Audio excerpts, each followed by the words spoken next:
हा YCMO second year 2024 पहिला paper आहे. त्याच्यामध्ये पहिला हा 1 नंबरचा क्वेश्चन. त्याच्यामध्ये 5 बहुपर्यायी 4 लिहायचे असतात. जर चॅनलला लाईक आणि सबस्क्राईब केलं नसेल तर करून घ्या लगेच. साईडला निळा बटन असते, लाल बटन. हा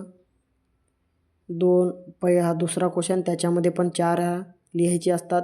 तिसरा क्वेश्चन, याच्यामध्ये पण 4 क्वेश्चन लिहायचे असतात. हा चौथा क्वेश्चन. या चॅनलला सबस्क्राईब करून घ्या, लगेच तुम्हाला नोटिफिकेशन जारी होईल. मी असे नवीन अपडेट्स देत जाईल. हा टोटल 80 मार्काचा पेपर असतो. याला ध्यानपूर्वक पेपर सोडवायचा.